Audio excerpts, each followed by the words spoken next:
Alors, la conférence de l'autre fois, c'était sur les 7 principes pour réussir son couple.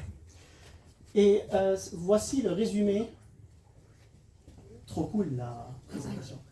Voici le résumé des 7 principes. Donc, on a dit que un mariage, un couple solide, indépendamment de leur appartenance religieuse, philosophique, tout ce que vous voulez, pour réussir, doit être construit sur ces fondements, ces principes.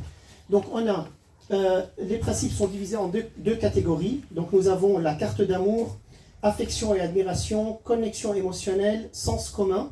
Ça c'est la première partie qui est le fondement de l'amitié. Après on a la gestion des conflits qui est l'influence mutuelle, résoudre les problèmes et honorer les rêves.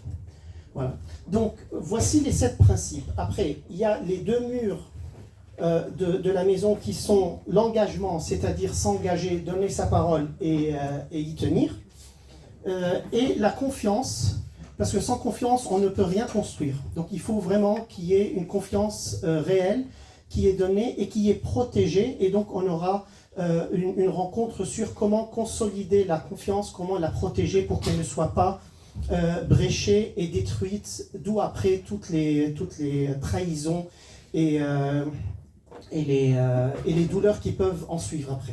Mais au fondement, on a dit que c'est le fondement non seulement d'un mariage sain, mais de n'importe quelle entreprise humaine réussie. Il faut les vertus. Les vertus, ne les entendez pas dans une dimension spirituelle, vous pouvez, mais aussi au niveau, dans une dimension philosophique. D'accord ? Les vertus nécessaires pour réussir sa vie. Et j'ai parlé d'une vertu principale qui est la capacité à être enseignable. Ce qu'on appelle dans un langage religieux l'humilité, mais dans un langage psychologique, on l'appelle la capacité à être enseignable. Et donc sans cette capacité, on construit difficilement quelque chose de solide. Et qu'est-ce que c'est que la capacité à être enseignable? C'est accepter qu'on n'est pas parfait, être réconcilié avec l'idée qu'on n'est pas parfait, s'excuser quand on fait des erreurs, en disant pardon, tout simplement. Apprendre à faire autrement. C'est ça, une personne humble. Avec cette vertu, vous pouvez faire tout. Sans cette vertu, ça sera très difficile de construire des projets réussis, surtout une vie à 2. Alors, je rappelle ce principe parce que tout ce que je vais vous enseigner aujourd'hui est basé sur la capacité à être enseignable, ou ce qu'on appelle aussi l'humilité. Et donc je vous ai dit que dans les rencontres qui vont suivre, on va prendre ces principes et essayer de les approfondir. La première rencontre, c'était la rencontre d'intro, après on va aller en profondeur. Aujourd'hui, on va parler de ce principe. Ça va toucher aussi l'influence mutuelle, mais c'est principalement la résolution des problèmes. Donc si un couple réussit à résoudre ses problèmes d'une manière intelligente, il a déjà gagné la moitié de la bataille. C'est très très important. Donc on va plonger dans ça. Après, je vous donne un petit tease pour la prochaine fois. On va parler de la connexion émotionnelle. C'est fondamental. Je peux pas dire à quel point c'est important, la connexion émotionnelle, parce que là, on résout nos problèmes. Là, on crée une connexion émotionnelle qui va permettre à la flamme de l'amour de ne pas mourir avec le temps.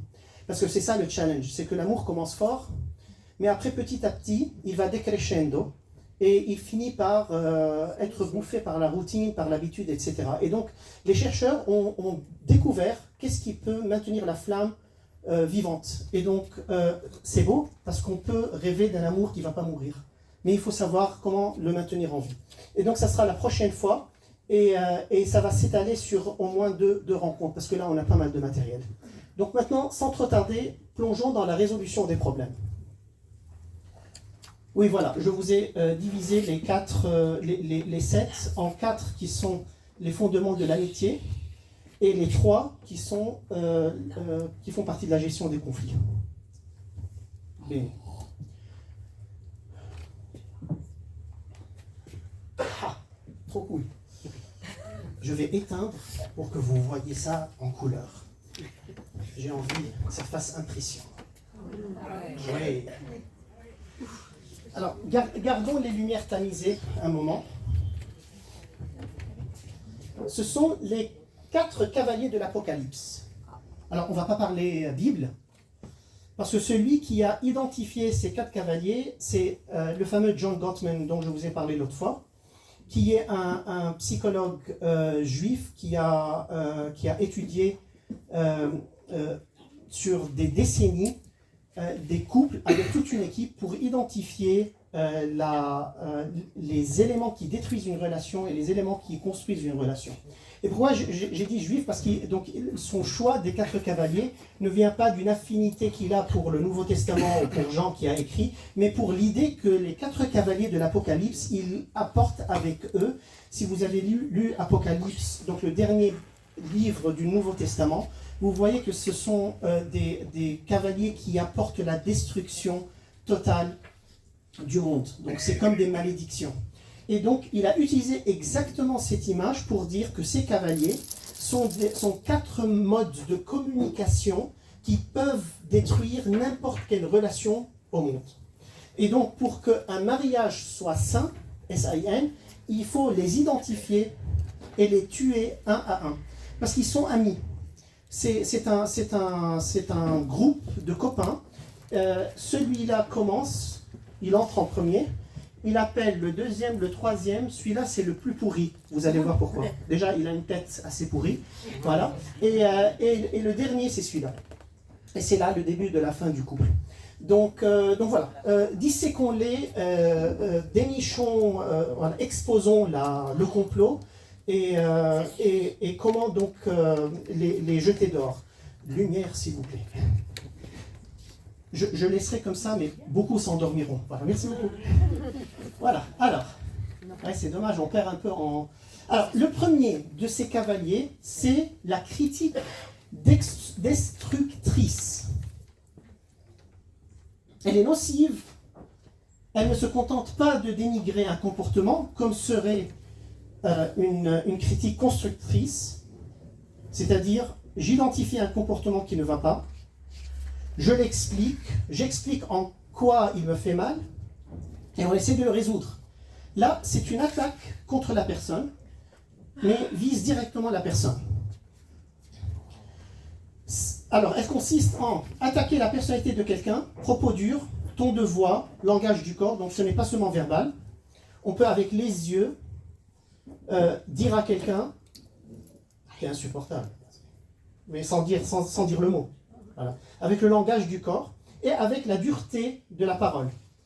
Voilà. Le ton de la voix, il est très important. Alors, il fallait commencer par quelque chose, c'est bien que je me rappelle de vous le dire. Je l'ai dit l'autre fois et je répète maintenant. Votre intention, quand vous utilisez ces 4 cavaliers, n'a aucun poids sur l'effet que ces cavaliers font sur la personne qui est devant vous. C'est-à-dire, en utilisant ces 4 cavaliers, c'est comme si vous prenez un couteau et vous le plantez dans le ventre de l'autre personne. Que vous le fassiez avec bonnes intentions ou mauvaises intentions, in fine, c'est un couteau dans le ventre de ce pauvre gars ou pauvre femme. Et donc, il est important de ne pas se leurrer en disant, puisque mon intention était bonne, puisque je ne voulais pas faire mal, donc cette personne qui est en train de souffrir devant moi n'a pas le droit de souffrir parce que je ne voulais pas. Donc, vos intentions, rappelez-vous, ne justifient pas ou ne rendent pas positive une communication qui est négative. C'est clair.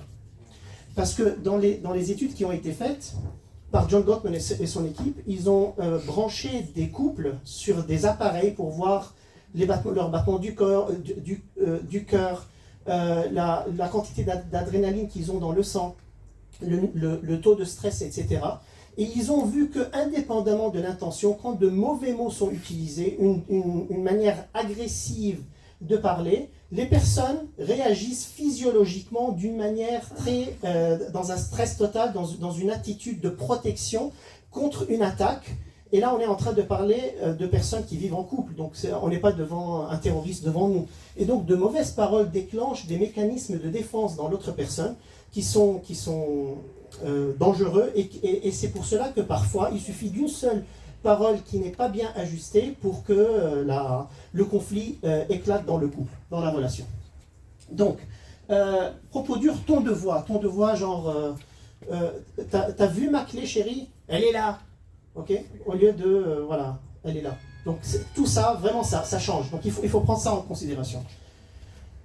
Après, on ajoute pauvre crétin ou pauvre crétine, etc. Donc après, on saupoudre avec tout ce que vous voulez. Mais déjà, ce ton de voix, il est déjà agressif et on est dans l'agressivité.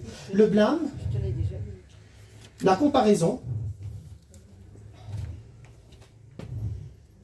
Mon ex était plus cool que toi. Voilà. Et entendez-le, féminin, masculin, tout ce que je dis s'applique aux deux sexes. D'accord? Voilà.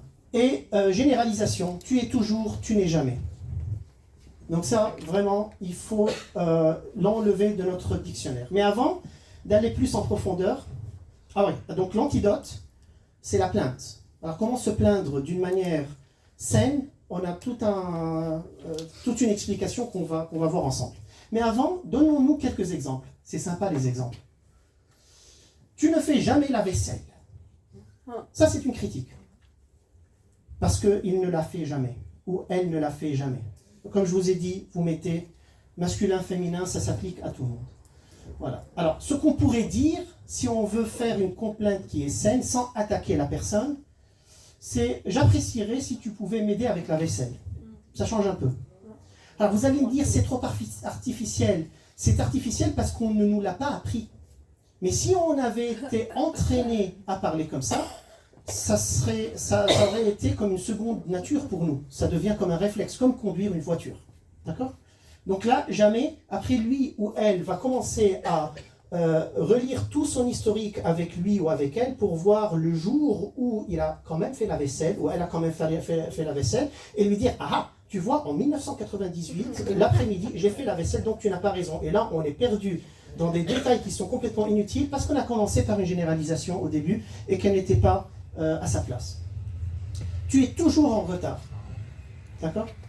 Alors, peux-tu essayer d'être à l'heure la prochaine fois? Après, si ça se répète pour la énième fois, voyons pourquoi l'autre personne a du mal à être ponctuelle. Et c'est là où on va dans une résolution d'un problème, d'un blocage, mais ça sera beaucoup plus constructif que de lancer « tu es toujours en retard » ou « je ne peux jamais compter sur toi », etc., etc. Donc on va aller un peu vite. Tu ne m'écoutes jamais. J'aimerais que nous puissions discuter de nos problèmes plus ouvertement. Voilà. Donc après, vous pouvez changer la formule, ce n'est pas révélé ni gravé dans le marbre, mais tu ne m'écoutes jamais, c'est pas bien. D'accord? Parce qu'après, celui-là, la critique destructrice, une fois qu'elle s'installe dans le couple, elle appelle le deuxième, qui est la défensive, être à la défensive, donc se défendre. Et donc, vous imaginez après les scénarios comment ils se développent. Tu ne m'écoutes jamais, mais parce que toi tu m'écoutes en général, et quand je viens, tu es en train de parler avec ta copine pendant 10 heures, etc., et moi je suis en train de crever tout seul et de m'ennuyer comme un rat mort, etc., dans le salon, et ça finit plus, et chacun commence à balancer contre l'autre des exemples et des contre-exemples. Donc voilà, donc tu m'écoutes jamais dans les deux sens aussi, à lui et à elle. Tu es tellement désorganisé, ça en général c'est nous, les hommes. Peux-tu ranger tes affaires pour que notre espace soit plus ordonné? Et s'il n'y arrive pas, on voit une solution. Tu ne me soutiens jamais. J'apprécierais ton soutien dans cette situation et être précis. Après, on va aller dans le détail de comment construire ces choses-là. Parce qu'il faut une ingénierie pour faire ces trucs. Voilà. Tu ne te soucies pas de mes sentiments. J'aimerais que tu sois plus attentif à mes émotions. Tu es égoïste. Voilà, tu ne penses qu'à toi, etc. Pouvons-nous trouver un compromis qui nous convienne à tous les deux? Tu ne comprends jamais. Donc là, c'est une autre manière de dire t'es bête et il n'y a pas d'espoir. Parce qu'avec jamais, c'est qu'il n'y a pas d'espoir. C'est que tu peux faire tout ce que tu veux. Voilà, t'es nul. Tu seras toujours comme ça. C'est ça le problème des généralisations. Voilà. Peux-tu essayer de voir les choses de mon point de vue? Donc là, on invite l'autre personne à se mettre dans nos souliers, essayer de voir les choses d'une manière différente. Tu ne m'aides jamais à la maison. Pouvons-nous répartir les tâches ménagères de manière plus équitable? Tu es tellement insensible, c'est comme si je parlais à un mur. Okay? Et donc là, vous imaginez que directement l'autre personne va se sentir attaquée et va commencer à contre-attaquer. On va voir la contre-attaque. J'aimerais que tu sois plus empathique et que tu partages plus avec moi les sentiments que je suis en train de traverser pendant ces moments-là, à cause de la perte de mon travail, de la mort de quelqu'un que j'aime, etc., etc., être spécifique. Et ça, c'est très important dans le dialogue entre femmes et hommes. Donc, si l'homme a une difficulté à être empathique, c'est qu'il est en train de fonctionner comme un homme, c'est-à-dire en train de trouver une solution.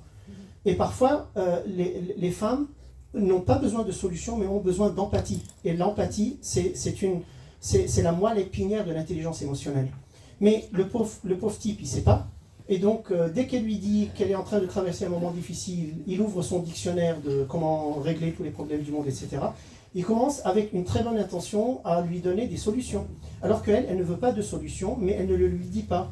Et donc, elle est frustrée, elle lui dit qu'elle est frustrée, il est frustré parce qu'elle est frustrée alors qu'il est en train de tout faire pour qu'elle ne le soit pas. Et voilà, c'est parti. Donc, une manière aussi d'être émotionnellement intelligent, c'est de lui dire « Écoute chérie, je veux partager avec toi des émotions qui m'appesantissent le cœur. Je ne veux pas de solution, je veux seulement pleurer sur ton épaule. » ou le dire d'une autre manière, mais dire exactement à l'autre personne ce dont nous avons besoin. Et pas le laisser ou la laisser deviner. Voilà. Sauf si on a le don de prophétie, et je pense que très très peu de personnes l'ont, surtout dans ce domaine. Voilà. Donc, tu ne me dis jamais que tu m'aimes. J'apprécierais si tu montrais plus souvent ton affection. Et comment, peut-être aussi lui dire comment, lui dire à lui ou à elle, tu ne me respectes pas parce qu'il te coupe la parole pendant que tu es en train de parler, etc., etc. Pouvons-nous discuter de nos attentes mutuelles en matière de respect, ou directement lui dire, chérie, quand dans des rencontres en public, tu me coupes la parole, je me sens, je sens que ce que je suis en train de dire n'est pas important, je ne me sens pas respecté, etc., etc.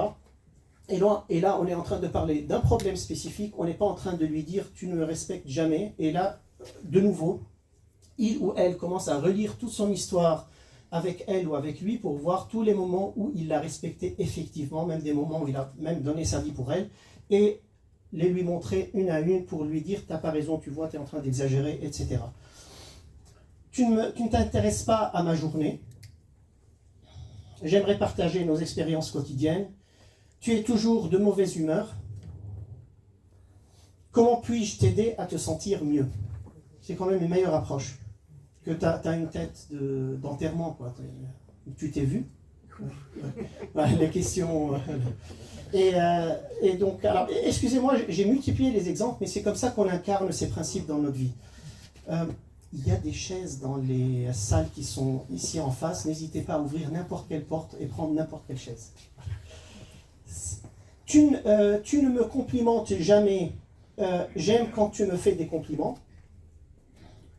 Et en général, tu ne me complimentes jamais. Ça peut venir après une coupe de cheveux qu'il n'a pas été capable d'identifier. Voilà. Et donc, on peut lui rendre la tâche un peu plus facile en lui disant « Qu'est-ce que tu en penses de ma coupe de cheveux ?» C'est un examen auquel j'ai toujours échoué. Il suffit de demander à ma femme « T'as pas senti quelque chose de différent en moi ?» Non.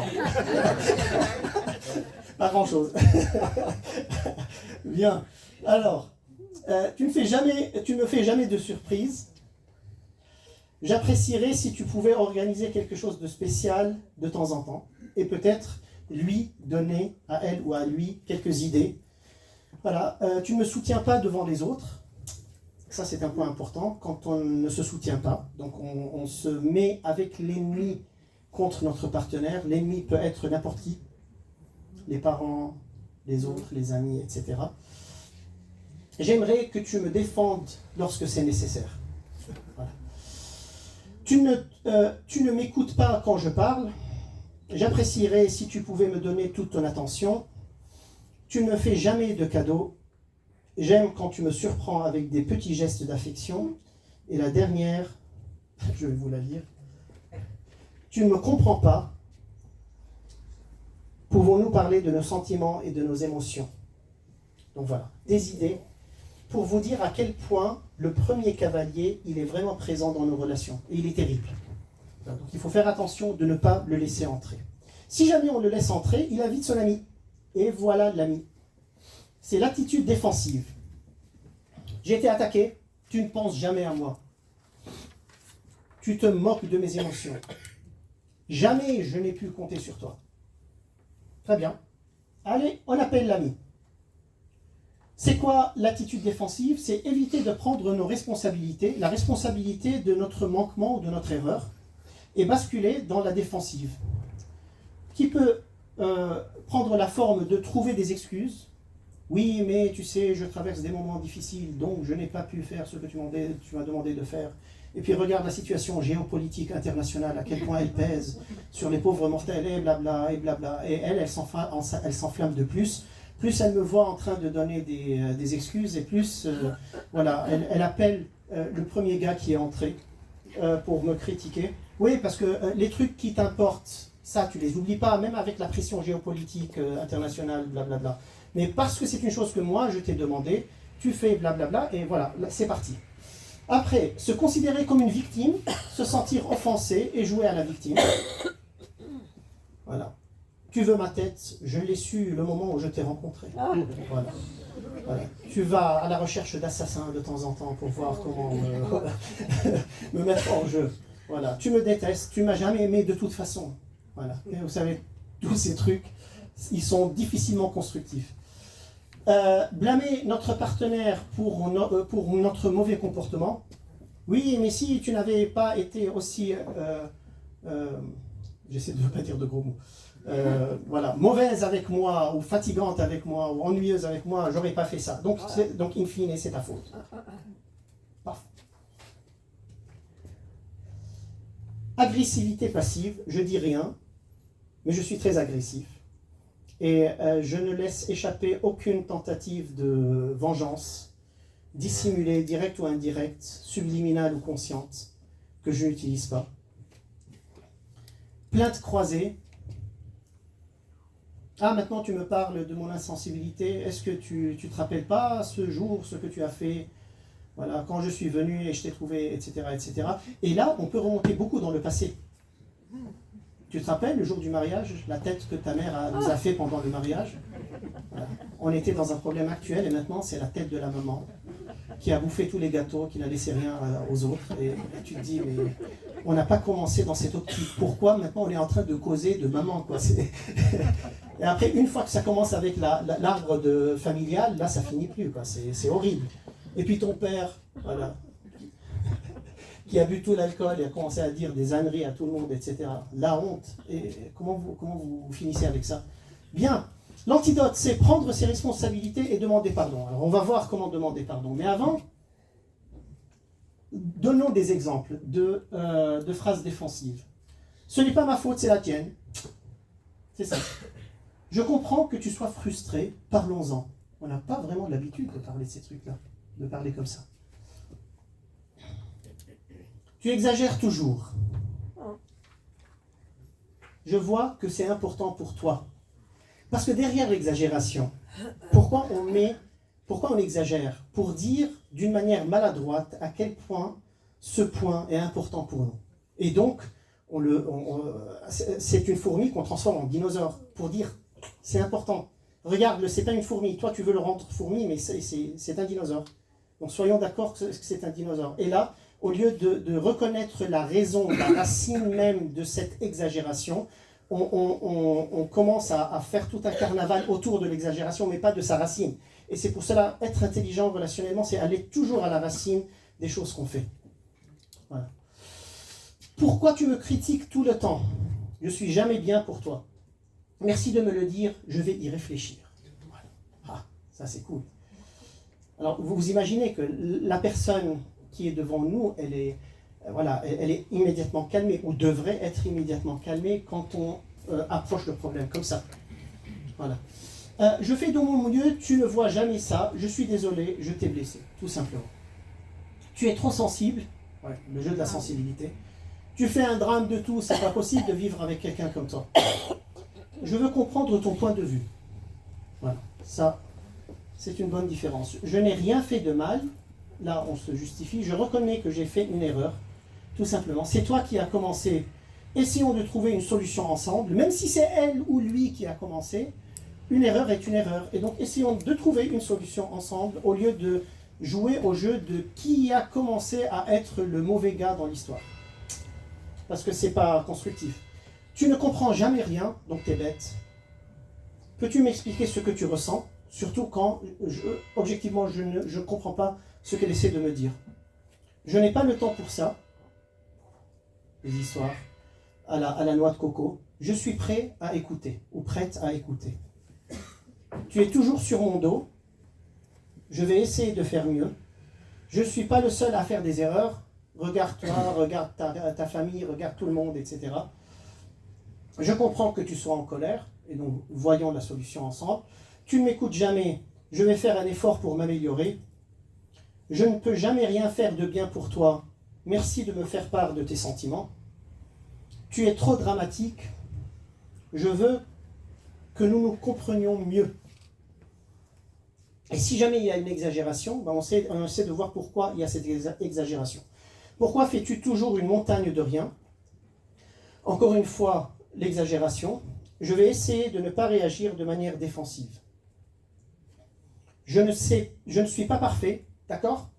Donc voilà. Prends tout ton temps pour bien intégrer cette idée et savoir que je ne suis pas parfait, je ne serai toujours pas parfait. Certes, mais on peut faire un peu d'effort mutuel pour rendre notre vie moins douloureuse. Je suis ouvert à tes suggestions, c'est quand même plus constructif. Tu ne me laisses jamais tranquille. Je veux que nous travaillions ensemble sur ce problème. C'est toujours moi qui dois changer.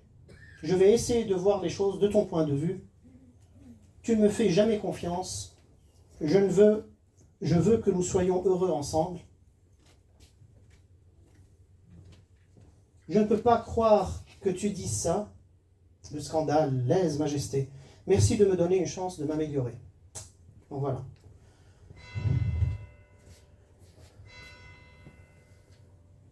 Si on est dans cette logique et qu'on veut utiliser l'antidote, c'est-à-dire je prends acte et responsabilité de mes comportements et je décide de demander pardon, de m'excuser. Alors, il y a une manière irritante de s'excuser, et donc il faut mieux ne pas la faire. Il y a une manière intelligente de s'excuser. Alors, pour ne pas trop vous ennuyer, je vais vous poser deux petites questions. Quelles sont les manières de s'excuser qui empirent la chose? Donnez-moi des idées. Je m'excuse. Je m'excuse. On ne sait pas de quoi, on ne sait pas comment. Pardon? Puisque tu me le demandes, puisque tu en as vraiment envie, ben je m'excuse. Voilà, exactement. Pour avoir un peu la tête tranquille et pour que tu ne me pourrisses pas la vie d'ici 5 mois. Donc voilà. Je te donne ton bonbon, sans aucune conviction, soyons clairs. Ouais, quoi d'autre? Tu peux rajouter, je m'excuse, t'es content. Voilà, voilà. Je m'excuse, mais... Et une fois qu'on dit mais, soyez sûr que tout ce qui est venu avant le mais a été complètement effacé. Voilà, il n'y a plus rien. Oui. Si je puis me permettre, on ne s'excuse pas, mais on peut être désolé. Aussi, d'accord. Je suis désolé, mais... Ouais. Je te demande pardon, mais c'est ta faute finalement. J'espère que tu le reconnais. Bien, alors, comment s'excuser, comment demander pardon d'une manière intelligente? Avouez et soyez précis. Je te demande pardon si je t'ai froissé ton hypersensibilité. Puis on ne sait pas de quoi, comment, qu'est-ce qui a vraiment froissé, ce qui a été froissé. Donc il ne faut pas être trop général, trop imprécis, parce que ça enlève tout le sérieux à ce qu'on est en train de faire. Donc, être précis. Si je lui coupe la parole quand on est avec des gens, et que je vois que ça lui coûte, que ça lui fait mal, ma chérie, je te demande pardon parce que pendant cette soirée, je t'ai coupé la parole plusieurs fois. Ça, c'est précis. On sait au moins pourquoi je suis en train de demander pardon. Il faut être précis. Et mettre un point ici et respirer. Voilà, être zen. Pas, mais tu sais que mon intention, elle est angélique, etc. Oui, on s'en fiche, en fait, de ton intention. Il ne faut pas l'interrompre, c'est tout. Bien. Valider la douleur que vous avez causée. Ça, c'est hyper puissant. Hyper puissant. Ça fait partie de l'empathie. La personne qui est devant nous acceptera difficilement notre pardon si on ne lui transmet pas le message suivant, 2 points. Je vois le mal que je t'ai causé et ça me touche. Une validation de la peine qu'on a provoquée. Le contraire de ça, c'est n'en fais pas toute une histoire. Il y a des gens qui sont en train de mourir à Gaza, au Liban aussi. Donc, ton drame à dessous, ça ne tient pas la route, quoi. Et là, donc on est en train de lui dire, tes sentiments ne comptent pour rien. Et aucune personne ne pourra authentiquement accepter une excuse si on ne valide pas ses émotions. Donc valider les émotions, parce que il ne s'agit pas de ma capacité à ou de la validation de cette émotion pour moi. Peut-être que si cette même chose, on me l'a fait à moi, ça ne me fait ni chaud ni froid. Mais vu que elle est blessée, ou lui, il est blessé, et que ça compte pour lui, ça lui coûte, à ce moment-là, je dois valider ses émotions et ne pas lui dire, mais moi, si j'étais à ta place, ça ne m'aurait fait ni chaud ni froid. C'est maintenant elle, cette personne qui est importante. C'est pas moi, comment je vois les choses. Donc, la capacité de se mettre dans les souliers de l'autre personne, dans les chaussures de l'autre personne. Donc, je suis désolé de t'avoir interrompu la parole. Donc, on donne un exemple. Je vois à quel point tu t'es senti non respecté, aussi en public. Donc, ça a dû être lourd pour toi. Et ça me coûte de t'avoir provoqué cette souffrance. Après, moi je choisis mes paroles, et là, le 3/4 du temps, je suis en train de traduire du libanais. Vous le faites en français, en bon français. Mais c'est ça le message principal qu'il faut transmettre. Je vois le mal que je t'ai fait, donc j'identifie clairement le mal que j'ai fait. Je vois les émotions que j'ai provoquées et je les crois, je les valide. Après, le 3e, c'est s'engager à changer.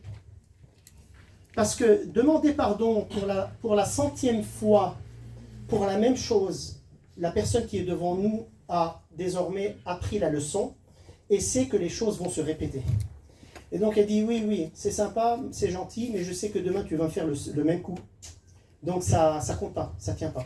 Et là, c'est pour cela qu'il faut s'engager à changer. Même parler d'une stratégie. Parfois, ce n'est pas nécessaire, mais parfois, c'est nécessaire. Dorénavant, je vais faire 1, 2, 3, 4 pour ne pas répéter ce comportement. Est-ce que tu es d'accord? Et là, on se met d'accord. Mais vraiment, montrer une bonne volonté de vouloir changer ce comportement qui fait mal. Et de ne pas rester dans les bonnes intentions. Oui, on va changer, ça changera. Je te promets que je ne vais pas le répéter. Très bien, merci, je te crois, mais qu'est-ce que tu vas faire concrètement? Quelle est la stratégie que tu vas mettre en place pour que ça ne se répète pas? Surtout si c'est une habitude récurrente. Donc il faut vraiment là une stratégie. Sinon, on ne peut pas gagner la bataille. 4. Corriger. C'est-à-dire passer à l'action. Et compenser. Alors compenser, ça va vous sembler un peu bizarre.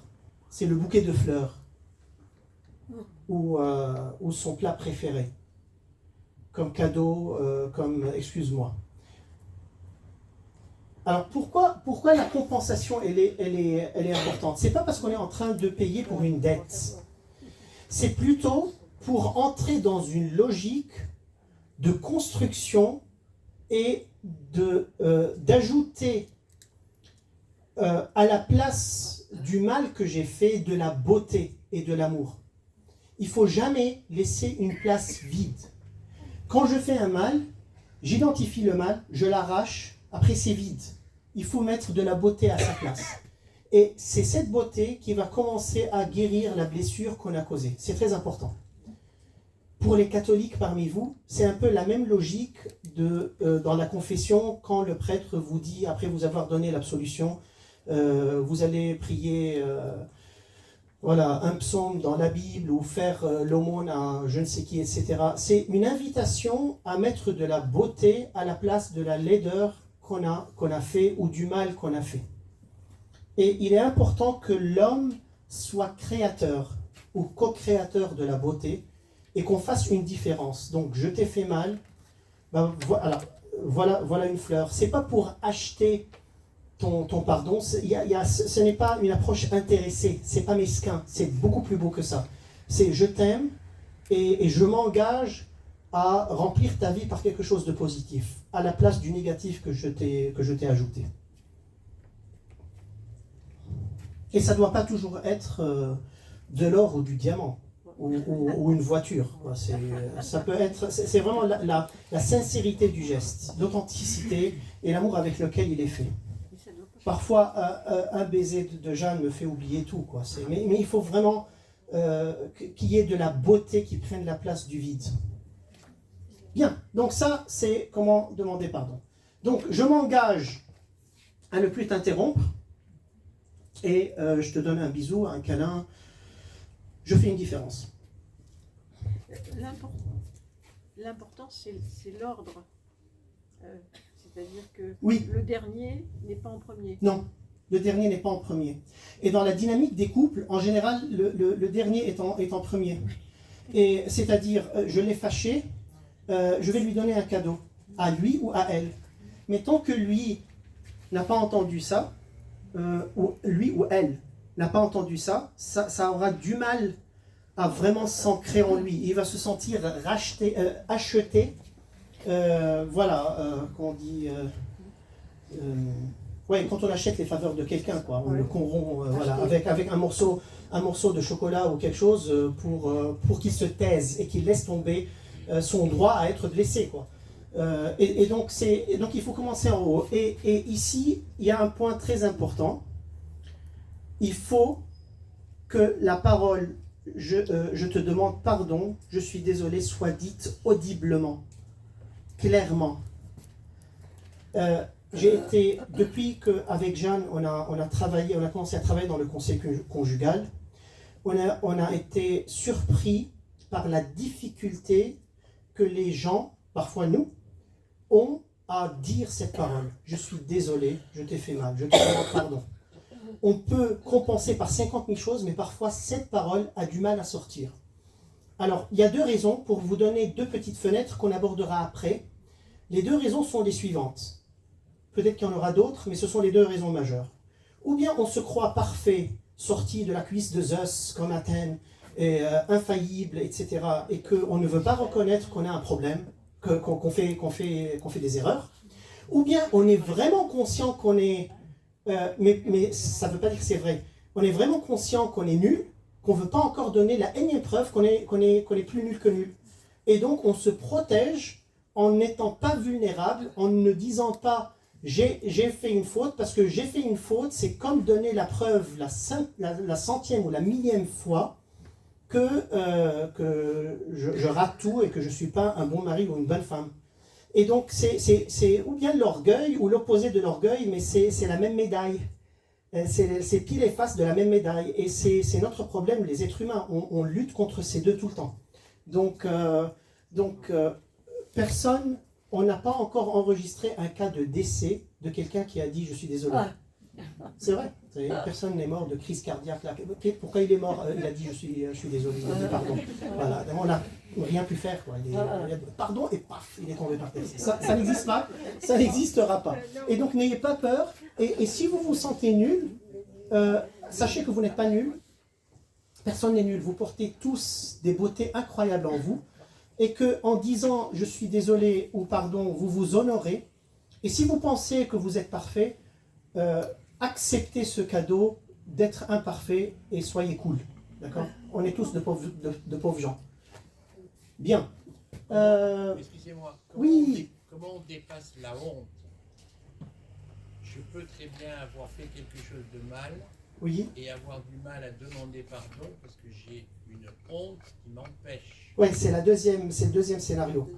C'est-à-dire, la honte vient de cette idée que je ne suis pas digne, que je suis mauvais, que je ne réussis pas, que voilà. Et la honte est effacée par l'expression d'amour que je reçois de l'autre personne. Si je veux rester au plan humain, si je veux m'aventurer un peu dans le plan divin, c'est de se savoir infiniment aimé par Dieu, infiniment pardonné, et que je suis son enfant, je suis son fils, je suis sa fille, et que je suis capable de renaître de nouveau et de récupérer toute la beauté qu'il a mis en moi, parce qu'une erreur ne me définit pas. Je suis toujours supérieur à une erreur. Et je peux toujours m'en libérer. Il ne faut pas m'identifier avec l'erreur. Donc là, j'ai fait une faute, mais je suis capable de changer. Et si on veut redescendre au niveau psychologique, sans parler du divin, ben on est tous capables d'amélioration, de changement, de renaissance. Même au niveau de la neuroscience, ils ont vu que, allez voir un peu sur YouTube, neuroplasticité, vous allez être surpris de la capacité de notre cerveau à se reconstruire à travers des expériences, à travers des exercices.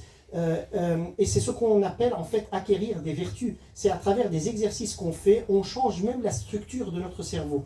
En acquérant de bonnes habitudes, en acquérant de bonnes habitudes, en adoptant de nouvelles manières de faire, de penser, on peut changer la structure même de notre cerveau. Donc l'homme est capable de renaissance, que ce soit d'un point de vue psychologique et ou spirituel, c'est le même homme en fait. Et donc, vu qu'on n'est pas notre faute, on est toujours capable d'amélioration, de changement, de devenir une meilleure personne. Donc il ne faut jamais désespérer de la nature humaine. On ne peut pas désespérer de la nature humaine. Après, si la personne qui est devant nous accueille notre pardon avec de l'amour et avec de la tendresse, là, ça nous fortifie. Si la personne qui est devant nous insiste à utiliser nos fautes pour nous rabaisser et nous garder dans la boue, il faut faire quelque chose pour guérir le couple. Il faut demander de l'aide. Si on est dans cette dynamique de culpabilisation et de manipulation et de non-pardon, peut-être ça vient de souffrance, peut-être ça vient de répétition, de traumatisme, etc. Mais si jamais la relation n'est pas assainie, c'est-à-dire il n'y a pas un pardon mutuel dans le couple, il y a toujours une manipulation sur la culpabilité, sur les fautes qui reviennent toujours sur la table, etc., il faut mieux de ne pas continuer dans cette relation, parce que ça devient hyper toxique. Mais avant de perdre espoir de la relation, il faut tout faire pour l'assainir. Et pour ceux qui ne sont pas encore dans une relation pérenne, stable, et je parle aux jeunes qui sont en train de penser à entrer dans des relations amoureuses, etc., ça c'est un point important à identifier. Est-ce qu'on est dans une logique de culpabilisation dans cette relation, ou est-ce qu'il y a un vrai pardon qui est donné quand on fait des erreurs, parce qu'on les fera tous? Et si on est devant quelqu'un qui attend les petites erreurs pour traîner l'autre personne dans la boue ad aeternam, alors il faut guérir la relation. Et si elle ne guérit pas parce que l'autre personne ne veut pas sortir de ce cercle qui est vicieux, qui est très destructif, alors il faut arrêter la relation. Il faut l'abandonner parce que ça détruit la personne. On ne peut pas vivre dans la culpabilité toute notre vie. C'est malsain et ça empoisonne. Donc, alors pourquoi est-ce que quelqu'un serait poussé à trouver du plaisir ou trouver un avantage à garder quelqu'un d'autre dans la culpabilité? Il y a aussi des raisons, et ça se fait dans l'accompagnement du couple, quoi. Ça nécessite du temps et de l'approfondissement, mais ça vaut la peine d'aller dans ce sens. Parce que c'est hautement libérateur. Parfois, nous, on peut se trouver dans ce mécanisme de non-pardon et de manipulation de l'autre personne. On est tous potentiellement toxiques. Il ne faut pas avoir peur de dire, bah là, mon comportement n'est pas sain, et je veux changer, je veux voir pourquoi je fais ce que je suis en train de faire. Et c'est pour cela que notre job existe en tant que conseillers conjugaux, c'est d'aider les personnes à aller dans cette profondeur et ne pas rester seulement sur la surface. Bien, donc là, il faut dire, je suis désolé, je demande pardon, et après on fait tout le reste. Il faut cracher le morceau. Bien. Si l'attitude défensive reste, elle appelle le troisième, je vous ai dit, c'est le voyou du club. Il est très très mauvais celui-là. C'est le mépris. Pourquoi est-il mauvais le mépris? Parce que le cerveau humain ne peut pas croire qu'il est aimé s'il n'est pas respecté. Et le mépris, c'est tout le contraire du respect. C'est le dénigrement, c'est la perte de respect et d'honneur de l'autre personne qu'on fait parce qu'on est fatigué, on est abîmé et on veut en finir. Donc j'ai attaqué, il s'est défendu, elle a attaqué, etc. Donc d'attaque en attaque, on devient saturé et on décide de donner des coups très graves, très douloureux à l'autre personne pour que ça s'arrête. Ou pour que cette autre personne comprenne à quel point elle me fait mal. Et donc je l'abîme. Je sors toute mon artillerie, la plus lourde, et je commence à bombarder. Alors, ça ressemble à quoi le mépris? La définition, le mépris se manifeste par des attitudes de dédain et de supériorité envers son partenaire. Cela peut inclure des comportements tels que le sarcasme, les insultes, le ridicule et les moqueries. Contrairement à une critique qui peut se concentrer sur un comportement spécifique, le mépris attaque souvent le caractère ou la valeur de l'autre. C'est très, très dangereux. L'impact émotionnel. Le mépris peut avoir des effets dévastateurs sur la santé émotionnelle et même physique d'un partenaire. J'aurais pu mettre une liste entière de maladies cardiovasculaires provoquées par le mépris. Une personne qui est méprisée, même son corps ne peut pas survivre à ça. Il peut entraîner un sentiment d'infériorité, d'angoisse, voire de dépression. La personne qui reçoit du mépris peut commencer à douter de sa propre valeur et de ses capacités. C'est ça le but ultime du mépris. Après, le mépris, il peut être aussi à des niveaux. Tout le mépris n'est pas au même niveau. La dynamique de la relation. Le mépris crée un climat de toxicité dans la relation. Au lieu de favoriser l'empathie et la compréhension, il engendre des sentiments de ressentiment et de colère. Cela rend la communication constructive difficile, car l'autre partenaire peut se sentir attaqué et se retirer. Voilà. Et un des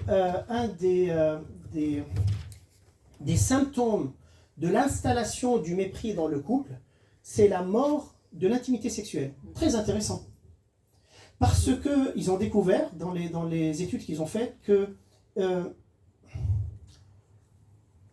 une grande partie de notre désir d'être sexuellement intime avec quelqu'un vient du fait qu'on se sait connu, aimé, valorisé. Et donc, si je me vois comme rien, et moins que rien aux yeux de mon partenaire, pourquoi je me donnerais à lui ou à elle?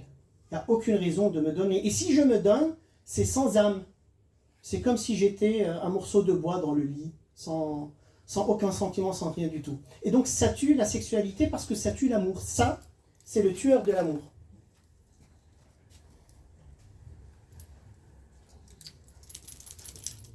Parfois, on pense que l'intimité sexuelle, son moteur principal, c'est les techniques, surtout avec une grande littérature sur les différentes positions, le Kama Sutra, etc., la pornographie, tout ça. Donc plus on est fort à faire des actes sexuels en l'air, voilà, au souterrain ou dans des endroits très insolites, plus on peut trouver un certain plaisir. Ce n'est pas vrai. Les recherches ont tous montré l'importance d'être connecté émotionnel pour vivre un vrai plaisir dans la relation. Même si on ne connaît pas toutes les astuces et les acrobaties possibles et imaginables. Ce n'est pas une question d'acrobatie, c'est une question de connexion émotionnelle et de se savoir aimer et respecter dans la relation.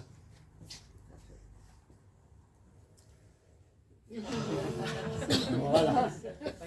Alors, quelques exemples de mépris. Ironie, bien sûr, qui est toujours tellement organisée. Sarcasme. Oh bravo, encore une fois, tu as tout gâché, mon chéri. On peut ajouter mon chéri ou pas, ça dépend. Voilà. Moquerie. Tu es vraiment un génie, n'est-ce pas? Insulte. Tu es vraiment stupide. Après, vous mettez tous les gros mots possibles et imaginables. Vous les connaissez. Donc, ils ont vu aussi que en liant l'insulte à l'arbre généalogique, ça augmente en puissance destructrice. C'est-à-dire, tu es stupide. Voilà, c'est quelque chose de dire tu es stupide et une autre chose que de dire tu es stupide comme ton père ou comme ta mère. Voilà, ça ajoute voilà, une nouvelle couche de méchanceté. Peuf, encore une fois, avec les yeux qui tournent à 360 degrés, etc. Dans le crâne. Yeux au ciel, rouler les yeux quand l'autre parle. Voilà. Ricanement, rire de manière méprisante. Moue dédaigneuse, faire une grimace de dégoût. Regard assassin, fixer l'autre avec colère, mais après ne rien dire. C'est-à-dire, on peut être fâché pour l'amour de Dieu. Mais ça, c'est différent. C'est si je peux maintenant te faire exploser, je n'hésiterai pas. Dérision, comme si tu pouvais comprendre. T'es tellement bête. Dévalorisation, tu es incapable de faire quoi que ce soit correctement. Humiliation publique, se moquer de l'autre devant les autres. Et si vous voulez que ça soit une malédiction totale, si on le fait devant les enfants. C'est le pire venin que vous pouvez donner à vos enfants, qu'on peut donner à nos enfants, si on se moque de notre partenaire devant eux. Parce qu'ils sont programmés à nous voir comme des modèles, à imiter. Donc si ma fille me voit en train de maltraiter sa mère devant elle et lui dire à quel point elle est bête, j'ai détruit tout dans le cerveau de ma fille. Déjà l'image de l'homme, aussi l'image de la femme. Après, on peut guérir, on peut réparer. Mais si on peut ne pas aller là, c'est très bien. Voilà. Imitation moqueuse, imiter l'autre de manière ridicule, pour le blesser, pas pour rigoler, on peut le faire d'une manière complètement innocente. Commentaire condescendant, laisse-moi faire, tu ne comprendrais pas, etc. Après, on peut ajouter 50 000 autres exemples. Genre, sans toi honoré d'avoir quelqu'un comme moi avec toi, de toute façon, personne ne t'aurait aimé si moi, je n'étais pas assez bête de le faire, etc. Et vous pouvez, après, multiplier ça autant que vous voulez. Blâmer l'autre pour tout, c'est toujours ta faute. Refus de connaître les efforts, peu importe ce que tu fais, ce n'est jamais assez. Déni des sentiments de l'autre, tu es trop sensible. Minimisation des réussites, ce n'est pas un si grand accomplissement. Donc arrête de faire la fête, c'est rien du tout. Ignorer l'autre, ne pas répondre ou faire semblant de ne pas entendre, punir par le silence. Ça, c'est très douloureux. La négligence, elle est très lourde à porter. Et donc ce n'est pas constructif. Donc si jamais, jusqu'à présent, c'était notre manière de faire, il faut vraiment la changer. Et pourquoi est-ce que ça ferait être la manière de faire de quelqu'un, d'être dans l'ignorance de l'autre? Parce que peut-être, tout simplement parce que c'est comme ça qu'on a grandi. C'est-à-dire, la manière avec laquelle nos parents nous disaient qu'on n'a pas bien fait, c'est de nous ignorer. Et donc pour nous, vu qu'on a vu ça pendant toute notre enfance, parce que ces choses-là, ces 4 cavaliers, en général, on les apprend par voie d'imitation. On les voit comme modèle familial et on les adopte. On les apprend de quelque part. Et donc personne ne naît avec dans ses gènes programmé ce truc d'une manière innée. Voilà. C'est pour cela qu'il faut vraiment une rééducation qu'on doit tous vivre. Et la dernière, c'est la violence physique. Après, on peut ajouter le chantage et tout le reste. La violence physique, oui, c'est un vrai... c'est une vérité, en fait, qui est dans beaucoup de couples. En général, on met beaucoup l'accent sur la violence physique faite contre les femmes, mais notre expérience de travail avec les couples nous a montré beaucoup de violences physiques faites contre les hommes et rester dans le silence. Voilà, parce que l'homme, il a honte de dire qu'il a été battu par sa femme, il veut aussi la protéger, il ne veut pas faire toute une histoire. Il a honte de dire qu'il a été battu parce que peut-être il serait pris en dérision par les autres hommes qui lui diront « mais t'es pas homme assez pour laisser ta femme te battre, etc. » Que ce soit l'homme qui bat la femme ou la femme qui bat l'homme, c'est très mauvais. Je vous supplie de ne pas aller dans ces endroits sombres. Et ça, c'est des choses pour notre jeune audience à identifier dans vos relations. C'est-à-dire si dans votre relation amoureuse, vous voyez ce 3e cavalier présent dans vos réactions quand vous êtes fâchés l'un l'autre, vous devez vraiment travailler assidûment à le tuer, à le mettre dehors. Ne vous mariez jamais, que ce soit un mariage religieux ou non religieux, ne restez jamais dans une relation stable avec quelqu'un alors que ce cavalier est en train de courir entre vos jambes. Il ne faut jamais le laisser, c'est très mauvais. Et donc, essayez de le tuer. Si l'autre personne ne veut pas vraiment coopérer à le mettre dehors, à ce moment-là, remettez en question la relation que vous avez. Bien, les amis. Quel est l'antidote de ce cavalier? Restez respectueux. La personne que vous avez devant vous est un être humain.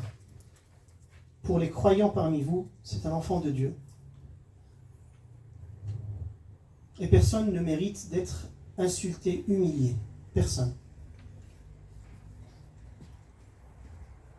Si vous ne parvenez pas à rester respectueux, dégagez-vous.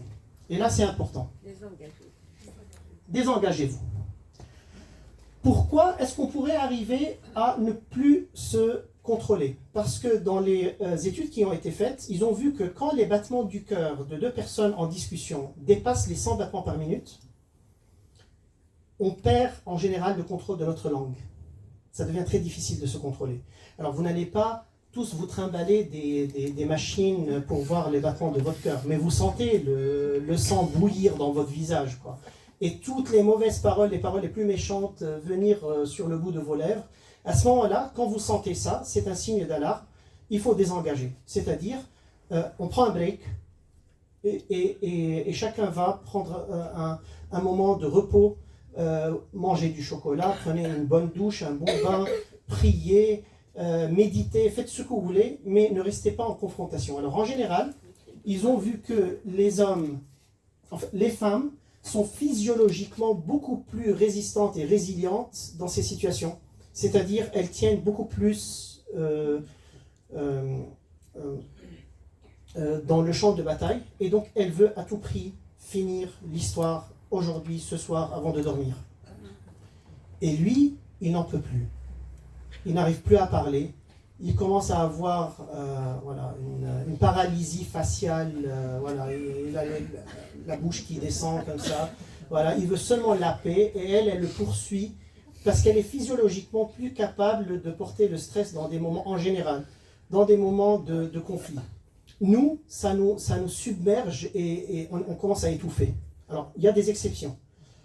Par contre, nous, notre problème, c'est qu'on veut complètement diluer et faire disparaître le problème dans des sphères astrales quelque part. Donc genre, oui chérie, on en parlera dans 50 000 ans. Voilà, et on n'a pas envie d'être dans la confrontation. Donc lui, il veut s'échapper, et elle ne veut pas le laisser s'échapper, et elle veut continuer à parler du problème pour le résoudre, parce qu'elle veut avoir la tête tranquille, que voilà, maintenant tout est réglé. Alors, le conseil des experts, c'est laissez-le dormir, laissez-le s'en aller, courir dans les prés, dans les forêts, dans les bois, respirer, avoir les idées au clair, et vous, pendant ce temps-là, dormez aussi, reposez-vous, parlez avec vos amis, pas du problème, mais de toute autre chose. Et donc, prenez un break, un vrai break, où vous pouvez prendre un bon moment de repos.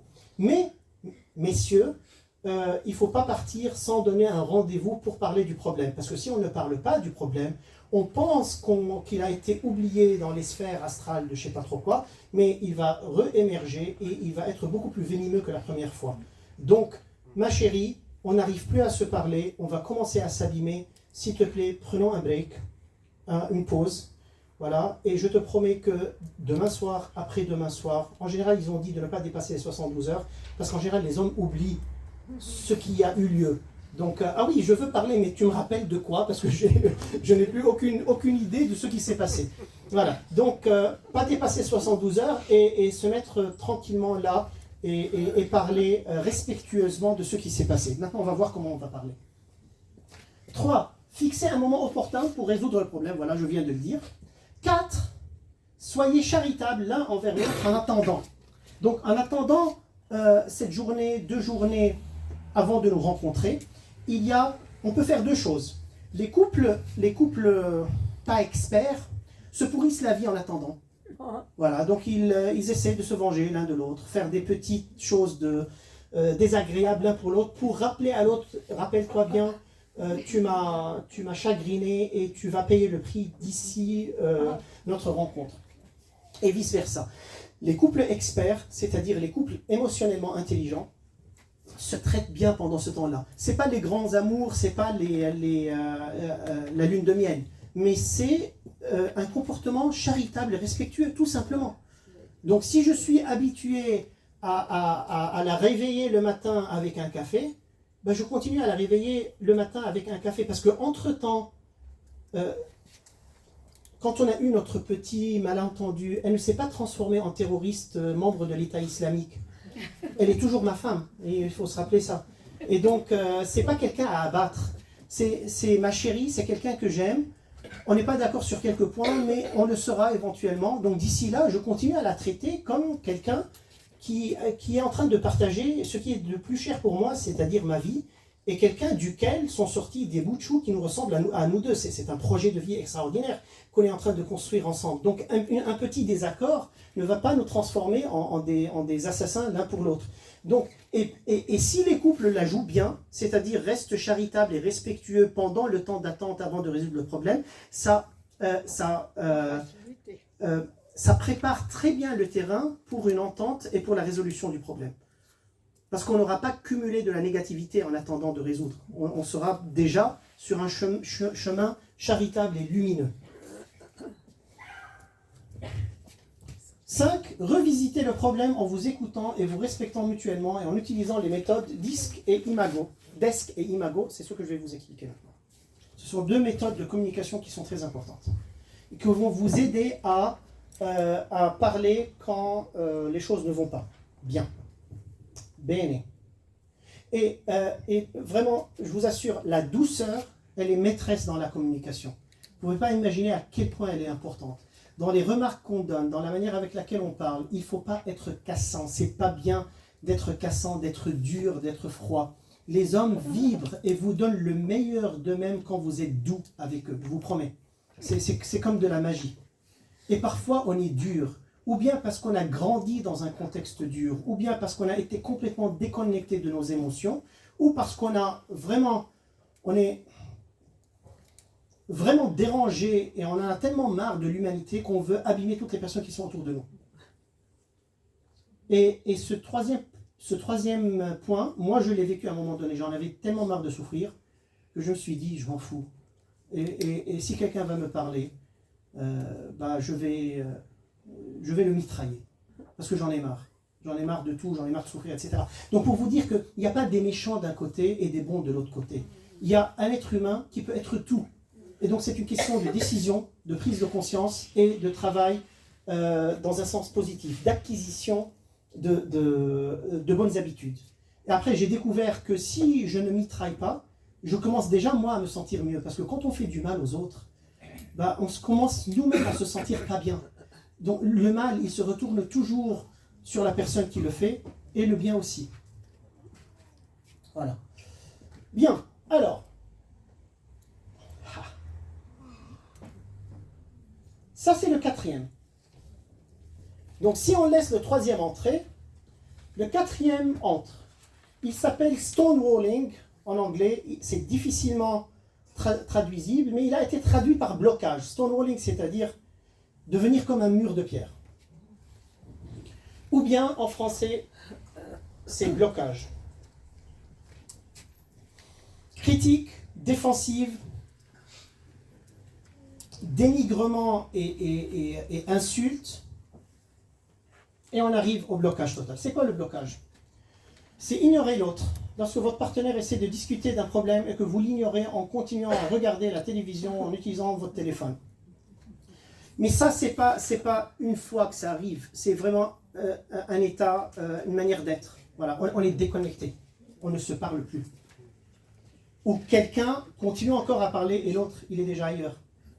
Répondre par des monosyllabes, répondre par des oui, non, ou des hochements de tête sans vraiment s'engager dans la conversation parce qu'on s'en fiche royalement. On n'est plus là.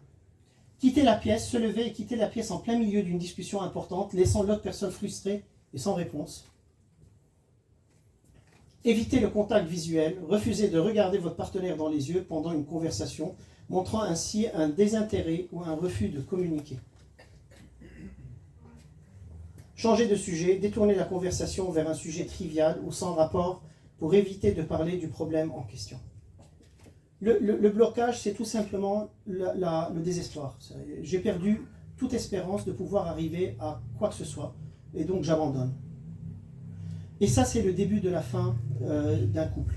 C'est comme ça que chacun commence à partir dans une direction. C'est trompeur, parce qu'à ce moment-là, les disputes diminuent, parce qu'on ne se parle plus. Et on pense que tout va bien maintenant, après toutes les guerres totales et généralisées, etc. Non, ça ne va pas bien du tout, parce qu'ils sont complètement déconnectés. Et c'est là que chacun commence à avoir une vie parallèle, à trouver son bonheur ailleurs.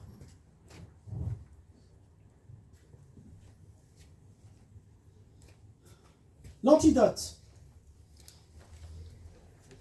Alors, comment sortir du 4e cavalier, le blocage? Trouvez une raison de vous battre pour votre partenaire, pour votre mariage, vraiment. Vous mettre dans un endroit sympa, prendre un papier et vous poser cette question. Est-ce que je veux me battre pour cette personne, pour cette relation? Est-ce que ça vaut la peine? Et donnez-vous toutes les bonnes raisons de le faire ou de ne pas le faire. Mais il faut être convaincu de vouloir corriger pour être capable de corriger. Il faut savoir si je veux rester, pourquoi je veux rester. Et si vous n'arrivez pas à trouver les bonnes raisons, demandez de l'aide. Beaucoup de fois dans notre travail de conseil conjugal, on rencontre des personnes qui viennent nous dire à quel point elles sont désespérées de leur relation. Et on leur pose toujours cette question. Est-ce que vous avez une bonne raison pour sauver votre relation?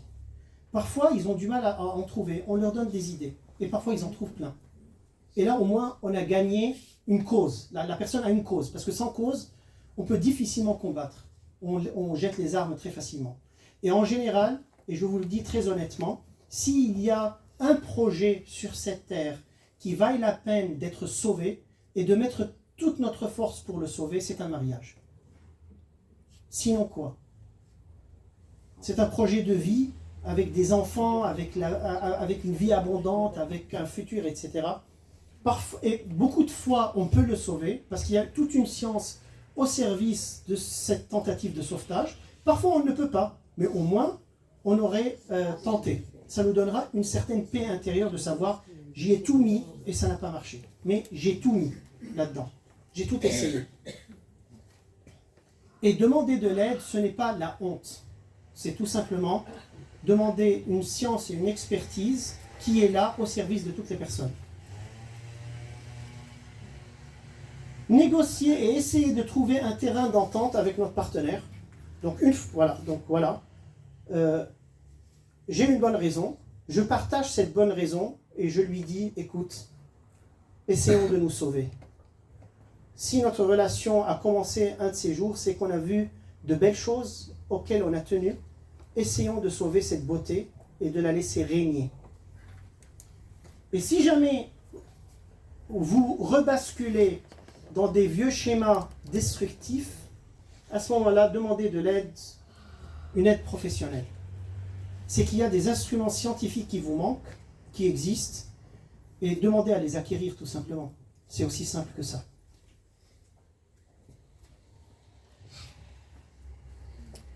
J'ai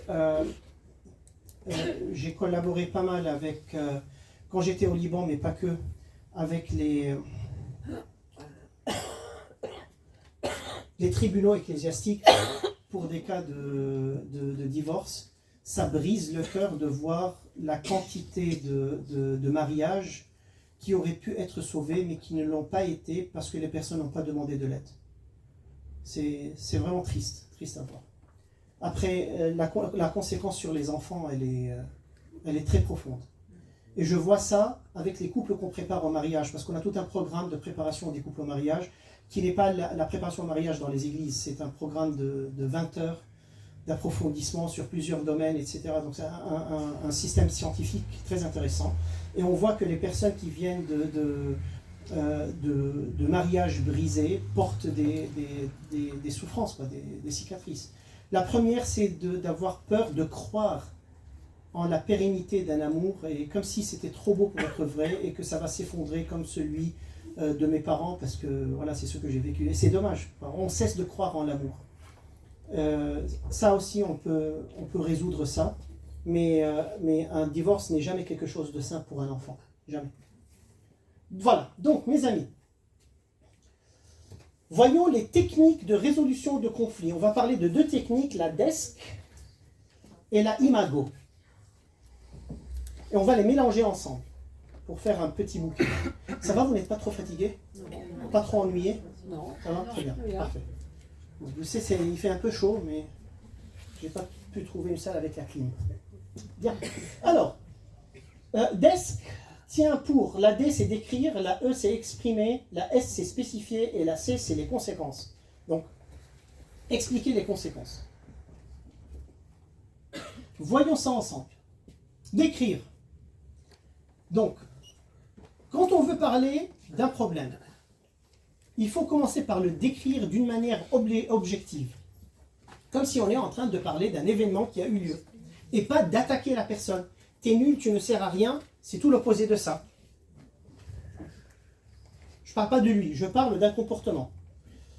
Donc, que faire quand on veut décrire? Décrivez clairement et objectivement la situation ou le comportement problématique.